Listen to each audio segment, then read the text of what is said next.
I'm gonna let Matt take this. Okay, all right. Sorry about that. No, that's okay. She could come sit with you guys. Oh, she would just railroad this thing. So, She's the most wonderful tornado, but we can start over and take it from the top. okay. I'm sorry. Oh, it's okay. No, it's okay. Honestly, and I do just sort of, I'm here to promote you guys. So, we could just take it from there and just talk about the podcast and everything. But I'll start off with saying that though is, growing up around Orange County, going to Disneyland almost every weekend, pretty much, it seemed like the place where my parents would drop us off that was our babysitter. Yeah. And then like growing up now in my adult years and I've had this ridiculously expensive pass and everything. I've seen the evolution of Disney. And so to hear your podcast and hear you discuss all the different secrets and just the process of really just working for Disney and maintaining the vision. Uh-huh. I told, like I had mentioned, you do a very, very decent job of maintaining balance and objectiveness, especially for someone that previously had worked for Disney. So That's nice to hear because I think we wanted to approach it that way, but weren't always able to. And luckily, Amanda was a little bit more, for lack of a better term, pro Disney, and I was slightly more cynical about it. So I think that balanced it out. Also, we were kind of framing this thing almost as a tongue-in-cheek Watergate expose and acting like we were, real shoe leather journalists when in fact we're just doing this kind of fun exploration of theme park employees. So to have that veneer on there, we did find at times we were going like, well, actually we should show the other side of this, and for better or for worse. Plus we had a network executive when this show was originally with Amazon and Audible who was pretty journalistic hardcore, and so she kind of pushed us in that direction too, maybe even a little too far, so that when the long story short is we got the podcast back independently, and I think we went back in one more time and loosened it up a little bit. So what made you start? We have so many podcasts. What made you start this one? Well, this one has a really long story in that Amanda and I originally, in I think maybe sometime in 2012 or 13, wrote a pilot for Fox called Wonderland, which was kind of a fictionalized television idea of working at theme parks. It was almost like a modern day All About Eve, where there was a princess who was aging out of the role and this upstart princess coming in and wanting to take over her position. So there was a rivalry between the two of them. That never got made. And then we knew we still always had this kind of all these stories about working at theme parks through the years, because we both worked at Disney for years, and then we worked at Universal, and that's where Amanda and I met. And then thought, well, let's just pitch this around. Once quarantine hit, we knew we'd be at home, and we did phone pitches to podcasting networks at the time. And that landed us at Amazon Audible, and then the deal to finish it took a year. It was crazy. Like, you hear TV and film deals taking that long. It was insane, because Amanda and I were so used to kind of doing independent podcasts that if we had an idea, we could get it up in a week or something like that. Right. Yeah. So that took forever. The development took forever, all for it to be not released by the powers that made it take that long. And so ultimately it worked out better in the long run, because we got to make the show we wanted to make, and we got to kind of earn twice on it. But the downside was that it took almost 3 years. It was supposed to be done before our daughter was born, and she's over 2 now. Oh my God. And it's 8 episodes. It's preposterous, Which is insane too, because you produce so much, and it seems like something that Matt Gourley would pitch or Amanda Lund would pitch would be like, oh, it's instant. Like, let's do it. No matter what, it will be success. Oh, that's nice of you to say, but that is absolutely not the case, because this was, I think, the only place that, well, there was one other place, but it would have been a different version, I think. And so we were kind of sort of set on doing something that we thought was going to be manageable by being 8 episodes, but turns out was a ton of work, but it was fun work. That's awesome. So what would you say has made this Disney themed podcast special in particular in terms of your other podcasts? What I think the excitement for you? It was the fact that we could kind of produce it with this veneer of like self-importance about what's kind of a frivolous, dishy, gossipy topic. Although there are some serious themes that run throughout, and certain stories that guests told that we couldn't treat with you couldn't be glib about, but most of it you can be pretty glib about because there's like a lot of funny, quirky, victimless crimes or situations that are really funny, especially in hindsight. So we just couldn't think of any podcast that had been like this. And we also felt like we were pretty qualified to tell the stories, having, I think, between the two of us, probably at least 20 years of theme park experiences, depressing as that sounds when I say it. Well, and I like the way that you even like disguise the voices and stuff. I feel like I am like part of like a murder mystery like, yeah, that was podcast. really fun for us to do. I don't remember if we came up with that as it was happening, but we knew some people didn't want to use their names because they were either current employees or thought they might go back. But even some, I think we were kind of playing it up, like the two people that played Mickey and Minnie Mouse. We thought, well, we'll disguise their voice, but why would you always hear it pitched down, which we did with almost everyone else, but why wouldn't we pitch them up to make them sound more like mice? And I think it may have annoyed some people, but we stand by it. No, and it actually, I feel like it plays with the whole idea that everything with Disney is so sacred. And so everything is like behind the scenes or behind, where it's like, oh, we're going to like tell these secrets. And to me, that separates you from so many of the other Disney blogs and the Disney podcasts, because there are a lot of Disney podcasts. But this one in particular has that flair to it where they feel like you're kind of really getting some of this deep, dark secrets. Yeah, that was, I think, the angle that was, I wouldn't say the most important to me, but where I knew I was going to come at this thing from, because when I worked there, I was in a job that kind of didn't traffic in the regular day-to-day Disney world. It was a little bit 1 foot in, 1 foot out. It had its own union, almost like a kind of like independent contractor service in a way. So I never really drank the Kool-Aid, and walking among the certain faction of Disney employees that had always made me feel like I was kind of walking in some slightly dystopian society, because you're visually and sonically, it's utopian. Everything's happy and smiley and people have smiles on their faces, but they're glassy eyed and they're kind of frozen smiles at times. And it felt so uncanny valley that I would find myself going, am I the crazy one here? What's going on?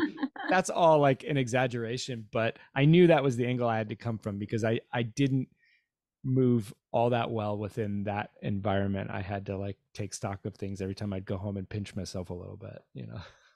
Well, like, what would you say then after hearing all these different stories? And I mean, you really had, some of the stories are amazing to kind of put yourself in the employee's shoes of, oh yeah, I didn't even think of that.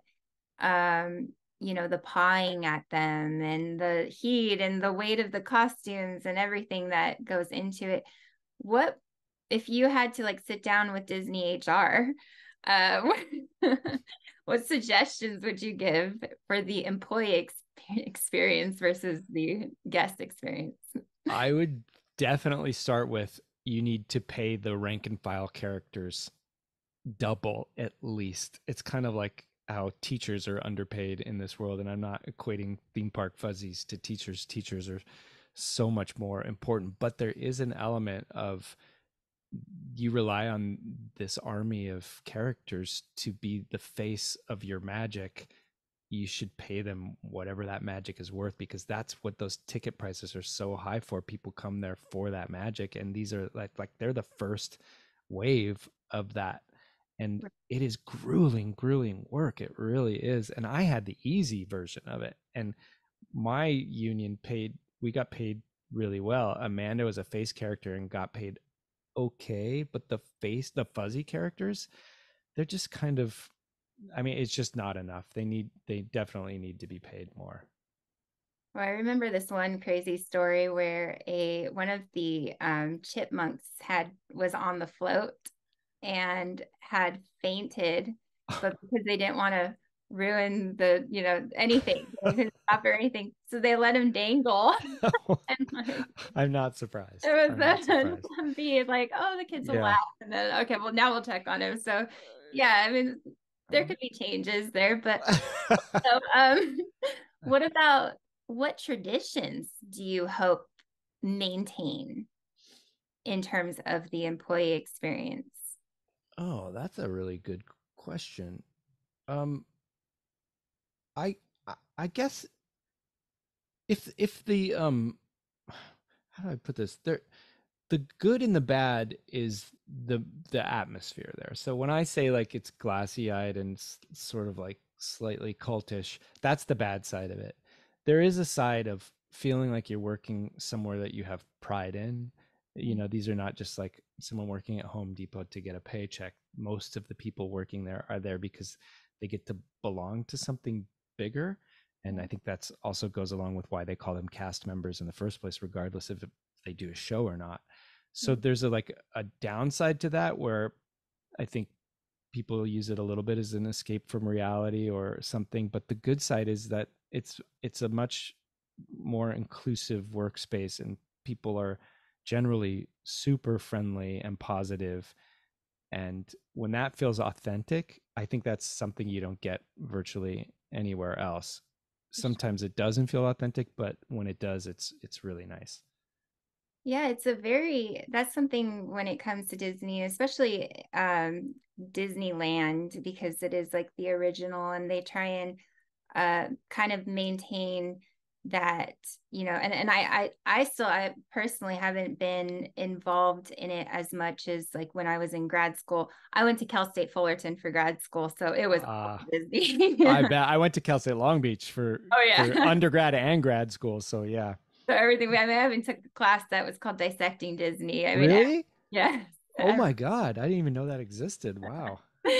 And it was just this idea of kind of learning these traditions, and then like where it started and where it's going. And I would say within the last 3 or 4 years, I guess since the pandemic, I kind of have fallen off of learning that part. So I was wondering if that, when you're coming up with your themes and your ideas and the people that you interview, if you're looking at things like that, of like present, like what has changed, like who are you, when you think of the people that you're going to interview, like how do you choose them, and how, like, do you know, my question's kind of off right now, but do you know what I mean? Like, is it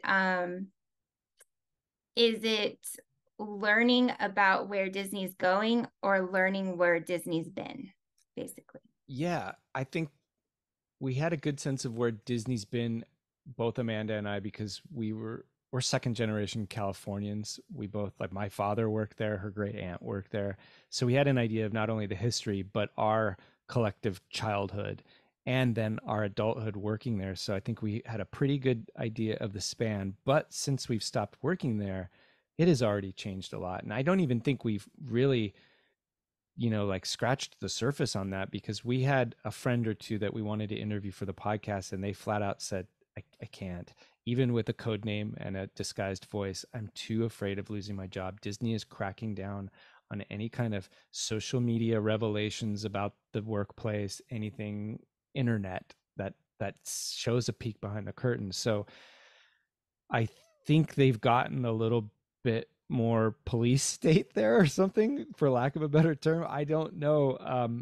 I And that being said, when you strip all of that away, and I went into this podcast thinking I'm definitely going the cynical route, not by principle, but that's just kind of how I felt. And then we took my, at the time, 1.5-year-old daughter, and she just couldn't have been happier. And then suddenly I was just like, this is amazing. I get it. I had forgotten, because I know I felt that when I was a kid, but then I see it through her eyes and go, it's complicated, but the downsides, like, they might be outweighed by all the good stuff a child feels when they walk in there, even if it's no different than Santa Claus, and it's no different than, certain things you tell your child when they're young to, protect them from the world. Yeah. A certain amount of that is healthy, positive. So I was left, this is a spoiler for the end of the podcast, because it originally ended one way where I think I was a little bit more down on it. And then we had just taken my daughter and I suddenly was like, I get it. It's amazing. Yeah. That, So I have a newfound respect for it for sure. that's precious. Are there any particular experts or enthusiasts that you would love to have on that you haven't had on yet? Oh yeah. So we're struggling with the idea of whether we do a season 2 or not. Wouldn't be anytime soon, but if we do, I know that there was always a list of even A-list celebrities that worked at Disney that we would like to talk to them about their experiences. For instance, Michelle Pfeiffer, Kevin Costner, just to have people that have made it so far into the related industry look back on that world. Steve Martin, I would just love to get their perspective on things. Awesome. That would be incredible. Yeah, for them to even just to dig into that part of their brain and hear. I know.